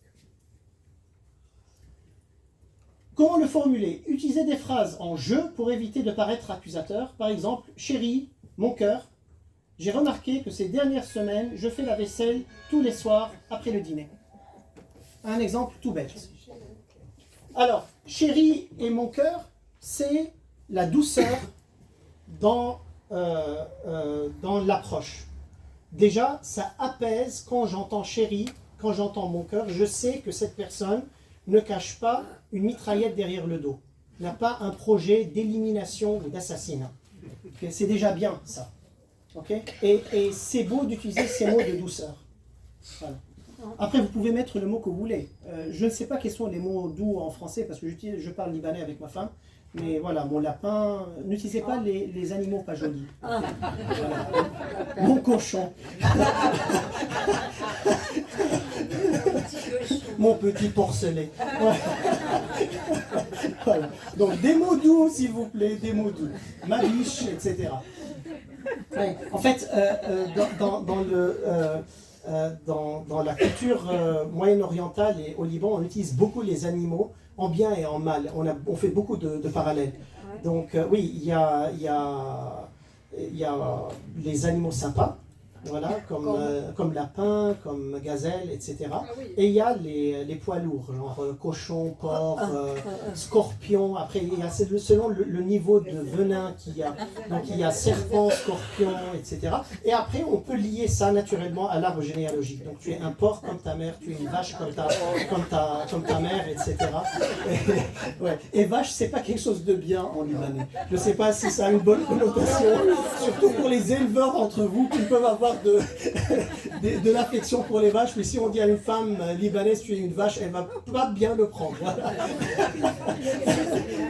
Voilà. Voilà. Bien les amis. Alors, ouais, surtout pour le physique. Donc, au lieu de dire tu ne penses jamais à moi, tu ne fais qu'à ta tête, tu es égoïste, tu me laisses mourir dans le champ de bataille de la vaisselle, etc. C'est chérie, j'ai remarqué que ces dernières semaines, j'ai fait la vaisselle tous les soirs après le dîner, un constat. Après, exprimez. Qu'est-ce que j'exprime? Partagez vos sentiments concernant la situation et soyez honnête sur son impact sur vous. Donc, voici le constat, voici comment il m'impacte. Là, on est loin de tu es méchant, tu penses qu'à toi-même, tu es un porc, etc., etc. Tu manges comme un porc, tu laisses ton assiette sur la table, tu t'en vas, et moi qui est l'esclave de la maison, va laver tout ça. Non, non, non, non, non. Alors, qu'est-ce qu'on dit ici? Utilisez des phrases en je ressens, parce que je parle de mon ressenti. Par exemple, je me sens épuisé, lui ou elle, ça s'applique aux deux. Et un peu frustré parce que j'ai l'impression de ne pas avoir le temps pour me détendre après le travail. Là, on ne l'attaque pas. J'exprime mes sentiments et comment ça m'impacte négativement. Spécifiez. Spécifiez clairement ce que vous aimeriez changer ou ce dont vous avez besoin à l'avenir. Donc, exprimez votre besoin d'une manière claire. Parce que parfois, ça se limite à ça. Et on ne dit pas ce qu'on veut. Il faut être clair sur ce qu'on veut. Ça, c'est très important. Sur ce qu'on veut et sur ce qu'on ne veut pas. Et parfois, on laisse l'autre personne deviner. Ma vie avec toi est insupportable. Oui, d'accord. Donc, qu'est-ce qu'on fait maintenant pour que ça soit supportable? J'en sais rien, tu dois voir. On va voir quoi? Donc, être clair. Comment formuler? Soyez direct dans votre demande. Par exemple, j'aimerais que nous partagions cette tâche de manière plus équitable. Par exemple, tu pourrais faire la vaisselle 3 soirs par semaine. Quels sont les soirs qui te conviennent? Un exemple tout bête. Après, vous pouvez l'appliquer sur tous les exemples de la vie. Okay? Donc, proposez quelque chose et négociez. Est-ce que ça te convient? Non, je ne peux pas parce que je rentre toujours tard, tu le sais, etc. Bah, au moins, est-ce que tu peux laver quand tu rentres tard tes assiettes à toi et peut-être me donner un coup de main dans d'autres choses, etc. Pourquoi? Pour avoir une sortie, un résultat de gagnant-gagnant. C'est très important. De montrer en quoi ma suggestion va nous faire gagner tous les deux, parce qu'il ne faut pas entrer dans une logique de gagnant-perdant. Je vais te montrer à quel point tu es bête. Et donc, à la fin, mon but, c'est de te montrer ma supériorité intellectuelle, sentimentale, etc., etc. Non, non, on est une équipe et on veut gagner tous les deux. Voici ma vision des choses. Et donc, les conséquences, que faire? Expliquer les résultats positifs de satisfaire votre demande, c'est-à-dire, si ma demande est satisfaite, quels sont les résultats positifs? Ou les conséquences négatives si les choses restent les mêmes. Pas pour le menacer ou la menacer, pour tout simplement dire, si on fait bien les choses, on gagnerait ça tous les deux. Si on ne fait pas bien les choses, on perdrait ça tous les deux. Et donc, on a tout intérêt à collaborer. Comment formuler? Concentrez-vous sur les bénéfices de la coopération. Donc, toujours une approche positive. Par exemple, si nous partageons cette tâche, je me sentirai moins stressé et nous aurons plus de temps de qualité ensemble le soir. Qu'en penses-tu? C'est du bon sens. Au lieu de passer ma soirée à faire la vaisselle, tu l'as fait pour moi, moi j'étends le linge, et après on se prend un bon whisky ensemble. C'est cool. Non? Voilà. Et s'il n'y a pas de linge à étendre, bah faisons la vaisselle ensemble. Et éclatons-nous. Voilà. Je t'éclabousse, tu m'éclabousses, je te mets un peu de savon sur le nez, on rigole, on se fait quelques blagues. C'est comme ça que la vie de couple se construit, c'est vrai. Au lieu d'être toi, la tête dans ton journal en train de voir ce qui est en train de se passer sur la scène internationale et moi perdre le restant de mon énergie dans l'évier et après m'effondrer sur le lit comme un cadavre et toi aussi et perdre toute une nuit sans échanger un mot ensemble, c'est quand même triste. Et donc jouons-la intelligente. Et donc ça, c'est les conséquences. Ça, c'est le desk. Donc décrire, exprimer, spécifier, conséquences. Je vous promets, c'est une question d'habitude. Vous pratiquez, vous maîtrisez, ça devient naturel pour vous. Exactement comme on a été rodé à mal s'exprimer, on peut se roder à bien s'exprimer. C'est une question d'habitude. Bien. On est deux, hein. Regardez ça. Cool. Le dialogue imago. Quid est? Il est complémentaire.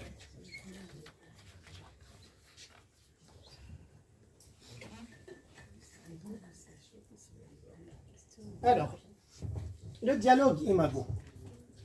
Le desk, on a parlé surtout de celui qui est en train de parler d'un problème. Donc celui qui est en train de porter le problème sur la table. Imago, c'est surtout celui qui est en train d'écouter. C'est pour cela qu'ils sont tous les deux complémentaires. L'imago, c'est une méthode de communication, mais pas que. C'est toute une méthode de conseil conjugal qu'on utilise parce qu'on a été formé dans plusieurs écoles et donc on a fait notre mille fiori. Donc c'est une méthode de communication utilisée pour améliorer les relations, notamment dans les couples. Il se compose de 3 étapes principales. La première étape, l'étape miroir. Mirroring. Dans cette étape, l'auditeur répète ou paraphrase, ça va vous sembler un peu perroquet, mais c'est intelligent, vous allez voir. Dans cette étape, l'auditeur répète ou paraphrase ce que le locuteur a dit sans analyser ni critiquer. Cela permet au locuteur de se sentir entendu et compris, c'est ça le but. Entendu et compris. Par exemple, l'auditeur peut dire « Si j'ai bien compris, tu dis que » ou « Donc, tu veux dire que » et je répète ce que l'autre personne a dit. Pour être sûr que j'ai bien entendu, que j'ai bien compris.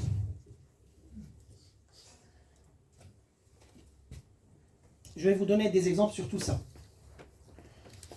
Une fois que je fais l'effet miroir, je passe à la validation. Après avoir reflété ce qui a été dit, l'auditeur valide les sentiments et les pensées du locuteur en montrant qu'ils ont du sens. Pas en les dénigrant, pas en lui disant « mais arrête avec ton baratin, ça n'a ni queue ni tête ». Non, non, j'entends, j'ai compris ce que tu as dit, j'ai entendu ce que tu as dit. Cela ne signifie pas nécessairement être d'accord. Ça, c'est très important. Parfois, vous n'êtes pas d'accord.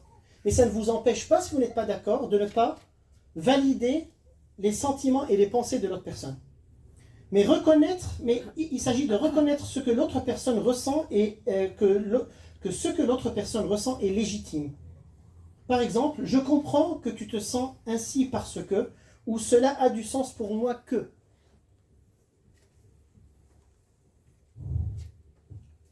C'est-à-dire, si j'ai fait quelque chose en lui coupant la parole, je continue avec mon exemple.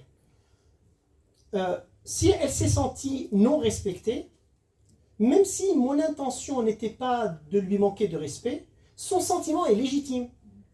Et donc je lui dis, avant de défendre mon intention noble et sainte, je lui dis, oui, je vois ce que tu ressens et c'est valide.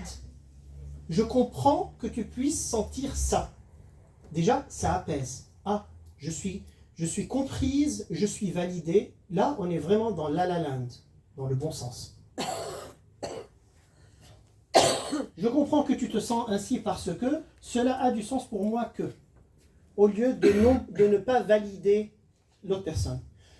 3, l'empathie. Ça, c'est la cerise sur le gâteau. Enfin, l'auditeur exprime de l'empathie en essayant de comprendre et de partager les émotions du locuteur. Cela peut inclure des phrases comme « je peux imaginer que tu te sens, etc. » ou « cela doit être vraiment difficile pour toi de te sentir ainsi, ainsi, ainsi. » L'objectif est de créer une connexion émotionnelle et de montrer un soutien sincère. Alors, les inventeurs, les experts et les chercheurs derrière cette méthode ont expliqué un peu plus en profondeur le pourquoi on est immédiatement calmé quand on voit de l'empathie. Parce que un ennemi est difficilement empathique avec nous. Un prédateur ne peut pas user d'empathie. Donc si on voit de l'empathie venir de quelqu'un, on se positionne comme si on était devant quelqu'un qui veut notre bien inconditionnellement, c'est-à-dire comme nos parents. On revient un enfant face à ses parents. C'est quelque chose de profondément inconscient, mais qui a du sens.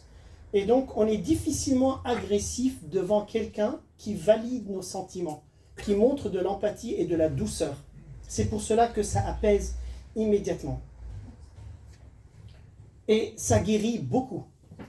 Et on le répète beaucoup aux couples qui ont vécu des traumatismes profonds, comme par exemple l'infidélité, que le balsame, l'onction qui guérit le plus, c'est que la personne qui a été infidèle montre de l'empathie pour les sentiments et les blessures et la douleur de la personne qui a été trahie. Parce qu'en général, le réflexe naturel, une fois qu'on a travaillé sur le problème, qu'on a identifié les causes, qu'on a créé une structure de protection du couple, etc., c'est de ne plus en parler. Parce que déjà, la personne qui a trahi est fatiguée et blessée de ce qu'elle a fait et du mal qu'elle a causé. Donc elle n'attend qu'une seule chose, c'est qu'on n'en parle plus. Non, s'il te plaît, ne remets plus ce truc-là, on en a déjà parlé, je ne veux plus entendre, je ne veux plus voir tes larmes, etc. Mais la seule façon pour la personne qui a été trahie de guérir, c'est de pouvoir, c'est pas parce qu'elle le fait exprès, c'est parce qu'elle a mal et parce que parfois ça fait l'effet de vague, les trahisons. Donc quand elle se rappelle du mal qui a été fait, et que ce mal rejaillit en douleur, parfois en larmes, d'être embrassé par son conjoint, donc lui ou elle, je parle, ça s'applique à l'homme et à la femme, d'avoir ses sentiments validés, c'est comme caresser son âme, lui donner des baisers de tendresse et de compréhension, au lieu de la flageller en lui disant « mais arrête, tu vas continuer avec cette histoire combien de temps ? Ça fait 1 an, 2 ans, 3 ans qu'on a dépassé ce problème, il faut maintenant passer en avant. » Et non, ça ne fonctionne pas comme ça. Et plus cette personne blessée reçoit de l'empathie, et plus sa guérison guérit vite, et à un moment donné, elle n'aura plus besoin d'y retourner. Donc la capacité thérapeutique de l'empathie, elle est énorme. Et il ne faut pas sous-estimer cet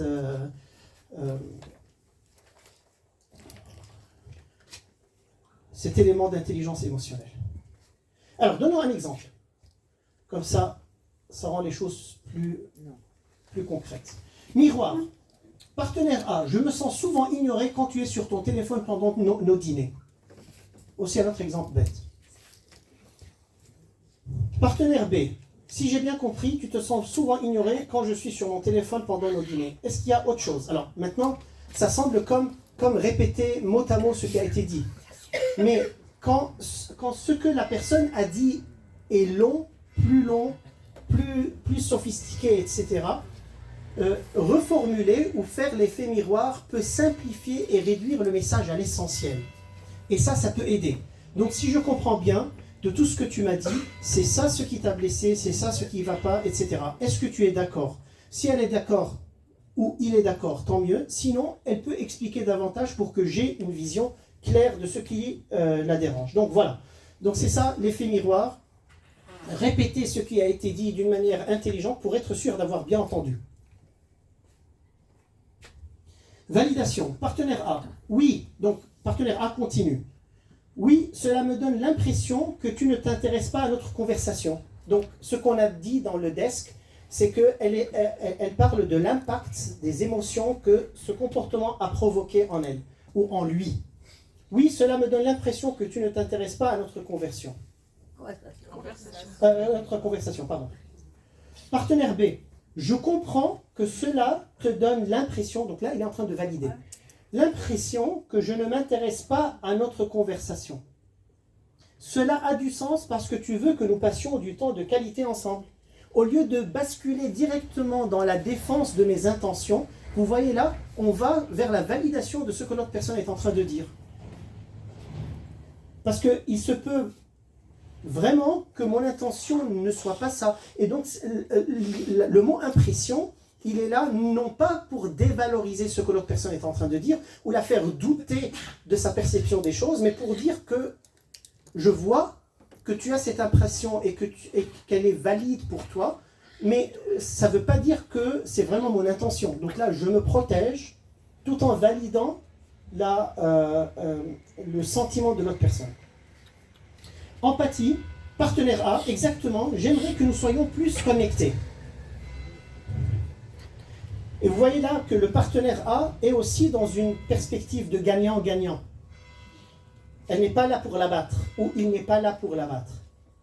Et là, le partenaire B, je peux imaginer que tu te sens triste et peut-être même frustré quand tu penses que je ne suis pas pleinement présent. Est-ce que c'est ce que tu ressens? Voilà. Et là, on est au niveau des sentiments. Et je lui dis, je vois tes sentiments, je les touche, ils me touchent. Et ça me coûte de te voir en souffrance. Voyons ce qu'on peut faire pour changer ça. Là, on n'est que dans du bien, dans la lumière, dans la tendresse. Et si jamais, malgré toute cette approche, on reste bloqué, parce que parfois il y a des nœuds très profonds qui meuvent notre comportement, à ce moment-là, il faut demander de l'aide professionnelle pour les défaire. Si vraiment, avec toute cette science et connaissance, je n'arrive pas à être dans un dialogue doux, dans des propos doux avec mon partenaire, c'est qu'il y a un blocage à l'intérieur. Si je veux coûte que je sois cassant et blessant, c'est que je suis en souffrance, qu'il y a un blocage intérieur et il faut aller le fouiller, le visiter et le décortiquer. Et c'est là vraiment que je vous invite à demander de l'aide. Il y a tout un corpus scientifique énorme qui peut nous délier de ces genres d'esclavage, parce que c'est lourd à porter ça, de ne pas être capable d'avoir une approche positive dans notre relation avec l'autre. Ça, c'est le petit cadeau aux croyants parmi vous. Vous allez me dire, tout ça c'est bien, mais qu'est-ce que Dieu en dit? Ben voilà ce qu'il en dit. J'ai glané un peu, j'ai pris quelques citations de l'Écriture sainte qui vont un peu dans ce sens. Proverbe 15:1. Pour ceux qui ne sont pas familiers, mais même si vous n'êtes pas croyants, c'est des livres de sagesse extraordinaire, d'une psychologie de toute profondeur. Proverbe 15:1. Une réponse douce calme la fureur, mais une parole dure excite la colère. C'est bien vu. Jacques 3:17. La sagesse d'en haut est premièrement pure, ensuite pacifique, modérée, conciliante, pleine de miséricorde et de bons fruits, exemple de duplicité et d'hypocrisie. Exempte. Ouais. Proverbe 25:15. Par la lenteur à la colère, on fléchit un prince. Et une langue douce peut briser des os. Donc si vous voulez briser des os, soyez doux. Matthieu 5,5. Heureux les doux, car ils hériteront la terre. Ça c'est très beau. Colossiens 3,12. Ainsi donc, comme des élus de Dieu, saints et bien-aimés, revêtez-vous d'entrailles et de miséricorde, de bonté, d'humilité, de douceur et de patience. Et donc, pour les chrétiens parmi vous, alors pourquoi j'ai voulu un peu m'aventurer dans l'écriture sainte? Parce que déjà, ce sont des livres de sagesse, déjà. De sagesse humaine, même si on n'y croit pas. On ne croit pas à leur source divine, etc. Leur message est très valide. Mais en même temps, parce que je sais qu'il y a des chrétiens parmi vous, et je sais que une des choses, un des propos qu'on tient contre les chrétiens, en général, c'est de ne pas montrer dans leurs paroles et dans leur visage et dans leur comportement la douceur du Christ. Et ils ont raison. Parfois, on est dur, on manque de charité, on manque de sourire dans notre relation avec l'autre. Et les gens, si jamais ils sont attirés par le Christ, ils ne sont pas attirés par des discours théologiques et philosophiques. Ils sont attirés par sa douceur, sa bonté et son amour pour eux. C'est comme ça qu'il a attiré les gens dans les rues de Galilée. C'est pas en leur disant « Venez, on va causer Platon ensemble ». C'est pas comme ça qu'on attire les gens. Bien, donc, Corinthiens 3,12 « Ainsi donc, comme des élus de Dieu saints et bien-aimés, revêtez-vous d'entrailles, de miséricorde, de bonté, d'humilité, de douceur, de patience, etc. etc. » Éphésiens 4,2 « En toute humilité et douceur, avec patience, vous supportant les uns et les autres avec charité, que votre douceur soit comme connue de tous les hommes. Le Seigneur est proche. Le Seigneur est proche de tous les hommes, et on sait qu'il est proche à travers notre douceur. Accueillez-vous les uns les autres, comme Christ vous a accueillis pour la gloire de Dieu, donc avec cette douceur, cette mansuétude. Comme un berger, il paîtra son troupeau, il prendra les agneaux dans ses bras, et les portera dans son sein, il conduira les brebis qui allaitent. On est un peu loin de l'idée d'un Dieu furieux, fou furieux, qui veut briser des os. Dans un instant de colère, je t'avais un moment dérobé ma face, mais avec un amour éternel, j'aurai compassion de toi, dit ton Rédempteur l'Éternel, etc., etc. Donc ceux qui veulent prendre encore une photo, voici le troisième slide, le troisième diapo, avec d'autres citations. Éphésiens 4,32, soyez bons les uns envers les autres, compatissants, vous pardonnant réciproquement. Compatissant, c'est ça l'empathie. Vous pardonnant réciproquement. Ça, c'est le pardon dont on a parlé. Comme Dieu vous a pardonné en Christ. Et Jésus qui dit dans Matthieu 11, 29, prenez mon joug. On prononce la G ou pas? Non. Joug. On prononce pas le G. Ouais, ok. Vous avez compris. Sur vous, et recevez mes instructions, car je suis doux et humble de cœur, et vous trouverez du repos pour vos âmes. On trouve du repos dans la douceur. Bien, mes amis. Est-ce que vous avez des questions, des objections, des lamentations, des remarques? Oui. Je ne vous entends pas. Excusez-moi. Oui. Pour la trahison, est-ce que celui qui a été blessé doit exprimer à l'autre dans la phase d'empathie Oui. qu'il a été blessé pour que ça puisse aider l'autre? La personne blessée doit vider son cœur devant l'autre. Il faut que tout soit mis à la lumière, sinon les choses ne guérissent pas. Pardon? Pour qu'il puisse être pris dans les bras, il faut qu'il exprime sa douleur. Et parfois, les personnes blessées n'expriment pas leur douleur parce qu'ils voient que l'autre personne, qui est très désolée d'avoir provoqué ce mal, souffre quand on reporte le problème sur la table. Mais ce n'est pas grave, c'est une purification nécessaire. Le mal a été fait et ce n'est que par le feu de l'amour qu'il va être guéri. Et donc, quand on sent du mal, il faut l'exprimer, l'extérioriser. Mais après, il faut rester vigilant en tant que personne blessée en souffrance, de ne pas tomber dans une attitude victimaire. C'est la bonne parole en français, de victime. C'est-à-dire jouer le jeu de la personne blessée pour avoir toujours le contrôle sur l'autre. Donc tu n'as pas le droit de parler, tu n'as pas le droit de dire ce que tu veux, etc. Parce que rappelle-toi qu'un jour tu m'as poignardé dans le dos, etc. Il faut qu'il y ait un vrai pardon. Mais quand ces vagues de douleur sortent et que ça nous submerge comme un tsunami de douleurs et de mémoire et d'idées qui reviennent, c'est bien de les remettre sur la table. C'est en les extériorisant que décrescendo, elles finissent par s'apaiser et disparaître. Surtout si l'autre personne accueille cela non pas avec de la colère ou de la frustration, mais avec une vraie empathie. Et ça sera le prix, dans un bon sens, d'amour à payer pour le mal qu'on a fait. Donc au lieu d'apporter des fleurs, là c'est l'empathie qu'il faut donner. Voilà. Après, ça sera une rencontre qu'on va faire sur ça, parce que c'est très important, sur comment protéger le couple de la trahison. On va le commencer la prochaine fois. Mais juste pour vous dire, vous ouvrir une petite fenêtre, que ce ne sont pas seulement les couples en difficulté qui peuvent tomber dans la trahison. Les bons couples aussi peuvent se trahir. Alors, ce n'est pas pour vous épouvanter, pour vous faire peur, mais pour vous inviter à de la vigilance. Et on sait qu'est-ce qui peut rendre un couple vulnérable. Ça a été identifié et je vous donnerai toutes les clés. Donc, on a un bout de chemin à faire ensemble, mais ce n'est que du bien. Voilà. J'ai répondu à votre question ?